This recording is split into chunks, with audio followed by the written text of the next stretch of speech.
O jornal Folha de São Paulo completou 90 anos no último sábado. Para marcar a data, a publicação digitalizou todo o seu acervo desde o primeiro número, que circulou em 1921. São mais de 1.800.000 páginas.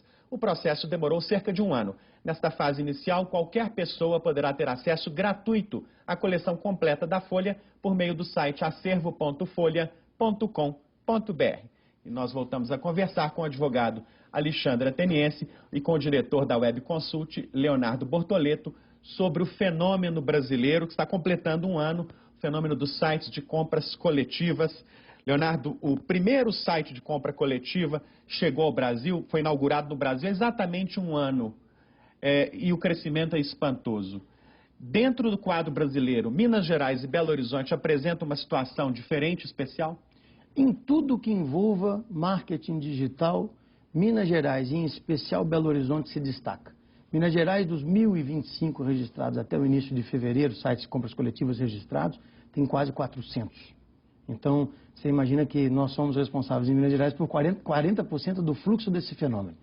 Então, Minas Gerais, ela é suscetível a isso, ela tem uma boa distribuição de internet, embora ainda estejamos aquém daquilo que poderíamos fazer, até porque o nosso estado tem medidas exatamente muito grandes, nós temos 853 municípios, fica difícil atender a todos na sua plenitude. Mas isso é gradativo, frequente e nunca foi diferente em nenhum outro tipo de análise. Então não me surpreende esses números de Minas Gerais. É, na verdade, a constatação de que o mercado mineiro é extremamente consumidor de marketing digital e de processos de compra envolvendo o comércio eletrônico. Nós estamos falando em números espantosos. No Brasil, mais de 1.000 sites, em Minas Gerais, mais de 400. Quem é que vai ficar? Quem é que vai durar?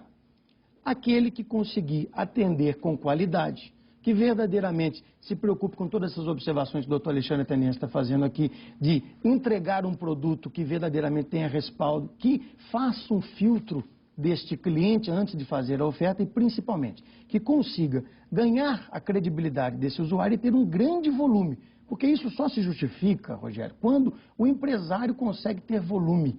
Então, se eu não tenho um grande volume de pessoas cadastradas como usuárias frequentes do meu site, eu não tenho condição de oferecer a esse empresário lá na ponta um fluxo que ele espere e que ele deseja para o negócio dele.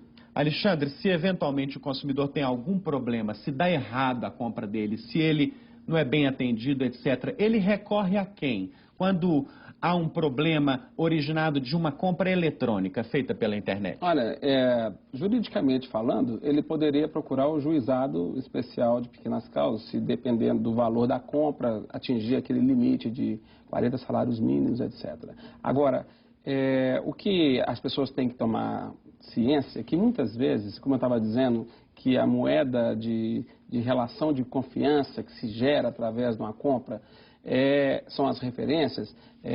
O brasileiro ele tinha que ter uma maturidade um pouco maior do que tem atualmente, que o americano já atingiu, que é de usar a internet como uma fonte de mobilização. Ao ponto de que, independente se ele entrar na justiça para poder fazer valer os seus direitos, que ele também vá a um site desses e denuncie, porque eu acho que o poder de comunicação que vai ser gerado e o prejuízo para aquele mau empresário ser punido em relação a isso será muito maior do que qualquer valor que ele vai ter que ressarcir na justiça. Então, aproveitando a sua pergunta para o Leonardo, eu acho que assim, aqueles sites que vão prevalecer serão aqueles que gerarão maior relação de confiança com os consumidores. Então, isso não é apenas uma regra para quem está no comércio, mas quem é prestador de serviço também. Então, se você consegue montar um site para poder gerar uma expectativa de relação de confiança, passando todas essas informações, como eu disse, para que as pessoas que se sintam interessadas no seu serviço, no seu produto, possam conferir por outros meios que não seja só a internet, que aquelas informações realmente são verdadeiras, que aquelas ofertas realmente podem ser cumpridas, você está gerando esse nível de expectativa de relação de confiança. Então, eu acho que hoje o número de empresas que estão no mercado de compras coletivas é extremamente acentuado. Eu acho que vai haver no futuro uma filtragem e poucos vão prevalecer, somente aqueles que gerarem aquela expectativa de relação de confiança. Em que os sites de compras coletivas estão mudando o mundo da publicidade e o trabalho das agências de publicidade, Leonardo? Olha, isso vem para poder trazer um fluxo. Trazendo um fluxo, trazendo o consumidor, volta-se as atenções para esse meio. Então, Internet vem aumentando gradativamente a participação dela na fatia de publicidade de todas as empresas. Está hoje em torno de 5% no Brasil. Exatamente, em torno de 5% de todo o orçamento. Isso, a expectativa nossa, né, do nosso meio, agências digitais, é que dobre em 2011. E isso se dará claramente pelo crescimento de comércio eletrônico e dentro do comércio eletrônico o fenômeno de sites de compras coletivos, porque precisa de estratégia específica para o meio digital.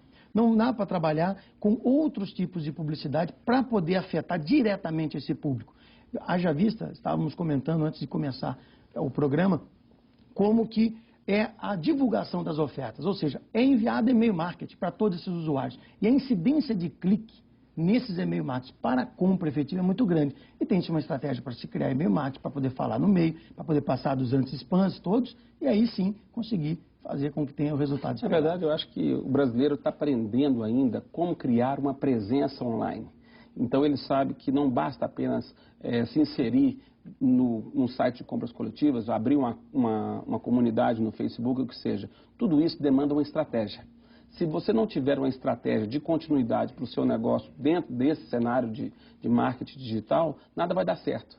Então, não é simplesmente criar uma presença para poder abrir uma conta ou fazer uma mera inserção. Exato. Isso tudo demanda um projeto, um planejamento para que, efetivamente, ele se mantenha com a visibilidade necessária e com as grandes vantagens que só o marketing digital proporciona. Estratégia de marketing, de imagem, de reputação, tudo isso é importante. Temos que lembrar que um internauta é uma pessoa é um consumidor. Ele só está num meio diferente, mas ele gosta de ser bem atendido, ele quer saber se tem confiança naquela empresa, se verdadeiramente ela é uma referência ou não. E, para isso, usando o meio digital, usando as mídias sociais que têm um poder avassalador de divulgação das próprias publicidades e das menções positivas e negativas de uma marca, é que você vai conseguir chegar a esse público tão especial, mas que não deixa de ser pessoa, que não deixa de ser consumidor. Os sites de compras coletivas estão atraindo muitos pequenos e médios empresários. Sim. Isso já está significando uma migração da publicidade dos meios tradicionais para a internet? Enfim, o pequeno e o médio empresário locais, né, que anunciavam antes talvez no jornal ou no rádio ou na televisão, já está abandonando esses meios, indo para os sites de compras ou a internet? Estão, e eu faço uma ressalva. Porque se estão realmente, saem de uma mídia que às vezes não tinha como mensurar efetivamente ou tinha um resultado menor porque não tinha a abrangência desse público tão grande que a internet tem. Mas a hora que vai, nós temos que avaliar a segunda investida publicitária e não somente a primeira. Porque a primeira está acontecendo com pequenos e médios. Agora, ele vai ter resultado? Para ter resultado, ele precisa fidelizar. Ele precisa efetivamente fazer com que aquela pessoa volte ao estabelecimento dele e pague o preço justo. E para isso, nós estamos num momento de maturação dos sites de compras coletivas e isso nós só vamos poder responder num próximo programa um pouquinho mais para frente. Esses sites são seguros do ponto de vista tecnológico, todos eles? Eu posso colocar ali, eventualmente, o número do meu cartão de crédito, as minhas informações, enfim. São detalhes que têm que ser percebidos porque, como já foi dito, existem vários sites, né? Então, normalmente, o correto seria que esse site utilizasse um serviço que pudesse aceitar diversos cartões de crédito, que utilizasse certificação digital, ou seja, fazer com que os dados que trafegam fossem criptografados. Visualmente falando, isso é perceptível através de alguns emblemas, como um cadeado, como um logotipo de uma empresa, de um cartão de crédito já conhecido no mercado, etc. Para que não haja necessariamente uma situação de você cair num site clonado. Então, você tem que tomar essas precauções, porque a segurança da informação em relação à acessão dos dados é muito importante. Uma dica básica, não ceda mais informações do que o necessário em relação ao fechamento do negócio. Então, se o site está pedindo dados que vão além da necessidade para você fechar um negócio, algo estranho está acontecendo em relação a isso.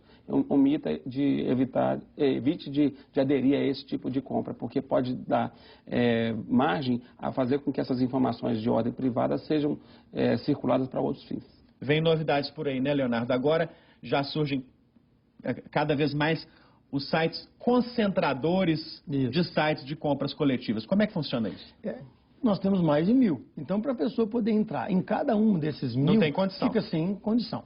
Então, foi criado os concentradores, que obedeceram um crescimento percentual muito parecido com o crescimento em um ano dos sites de compras coletivas. Nós começamos com 2 e hoje temos 38. Como é que funciona um concentrador? Ele pega todas as ofertas de todos os sites de compras coletivas cadastrados nele como concentrador e apresenta por dia e por área de atuação de cada oferta àquele consumidor o resumo do dia. Todo mundo, o que está acontecendo, ele coloca disponível na tela. Para finalizar, outra novidade que vem por aí, o que já está chegando efetivamente, é que algumas empresas estão criando as suas próprias promoções de compras coletivas individualizadamente. Isso é uma tendência? Isso é uma tendência pelo seguinte, o objetivo do site de compra coletiva é fidelizar. Mas se eu já tenho um cliente fidelizado e essa onda de desconto para poder fazer a reincidência do usuário chegar ao ambiente da empresa acontece, eu faço uma oferta dentro do meu ambiente, não pago comissão externa para o site de compra coletiva,